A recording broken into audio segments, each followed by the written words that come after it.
Huyu bwana mdogo bwana alikuwa supermarket na baba yake. Sasa akacheki toy bwana, akamwambia mzee, nataka ununulie hapa. Baba yake kucheki hivi akashuka kwenye bei 5800. Hiyo ni pesa ya Kenya, ukichange kibongo bongo unalipa kodi. Mzee akasema hii hamna bwana mdogo, tuondoke. Bwana mdogo akamwambia hamna mshua, nataka ununulie hapa. Mzee akamwambia hamna bwana, hiyo hatuwezi kununua, labda wakati mwingine.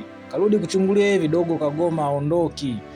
Akamwambia dogo twende. Dogo akakaa kabisa chini. Mzee akaskuti, akasema potelea mbali bana, pesa sinatafuta mwenyewe na huyu ni mtoto wangu bana. Akarudi akamchukulia, akamwambia basi ishi nayo hiyo.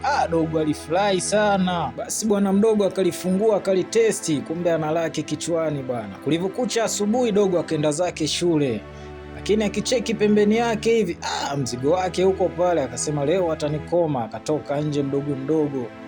Funzo wenzake wanamwangalia udogo, vipi mbona toka darasani muda wa vipindi? Kumbe dogo ana mawazo yake. Akazunguka hivi akamcheki mtu wa usafi.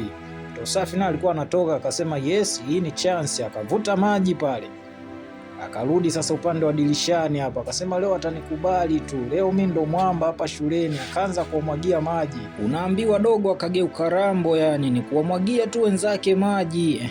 Nyie si ndio mnajifanyaga mnajua kusoma, wasongokaji. Dogo anasogeza ndoo, anapanda, anaangalia, wewe ndo unajifanyaga msongokaji eti leo utakubali. Yani ni kumwagia maji, yani ndo furaha yake tu hiyo.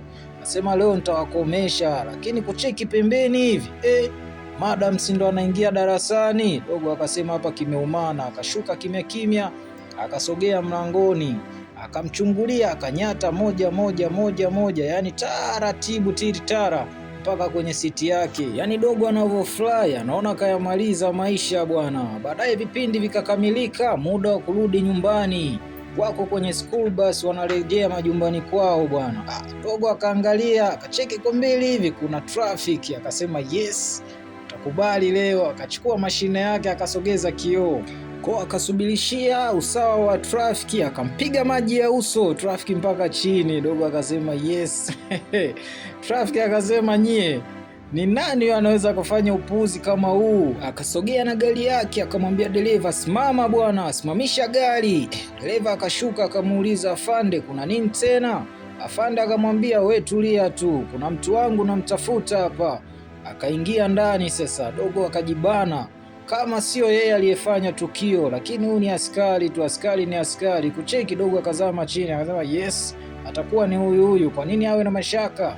Dogo akajifanya kama hayupo na hiyo story kabisa, lakini kucheki kwa chini hivi. Sasa akacheki hiyo mashine hapo, akamwambia dogo teremka, tuyamalize huku chini. Wewe leo utajua ujui, teremka chini huku. Afande akashuka naye bana. Wanafunzi wenzake wanaangalia, kulikoni tena? Baada ya bwana mdogo kushushwa, dereva akasema isiwe kesi, ngoja nimpigie babake simu. Babake alikuwa katika harakati zake za kwenda kufuata mizigo, kwa akapokea simu, nakuja hapo sasa hivi. Afande wana testi lile toy. Mzee akafika, dogo anafurahia, kaona mambo si ndo haya, leo siendi kituoni, naenda zangu nyumbani, maana mshua kanijia. Mshua akabonga na polisi pale. Basi akamwachia mtoto, akamtelemsha, akaweka toy kwenye gari. Polisi wakaondoka zao bwana. Mzee akamwangalia bwana mdogo, akamtafakari, alafu akamkazia uso bwana. Unaambiwa dogo akastuka kweli, anasema tena vipi tena, mbona kama mshua ananigeuka? Mzee akamwambia wewe leo nitakufanya mfano, maana naona kama vile unaleta utani na watu wazima. Akamlaza kwenye kilikuu hapo, unaambiwa mbata za makalio papa. Wanafunzi wenzake ni kumcheka tu, hilo leo limepigwa. Naambiwa dogo alichezea za kutosha. Bwana, niambie kwenye comment hapo, ungekuwa wewe ndio mzazi wa huyu dogo ungemfanya nini cha zaidi?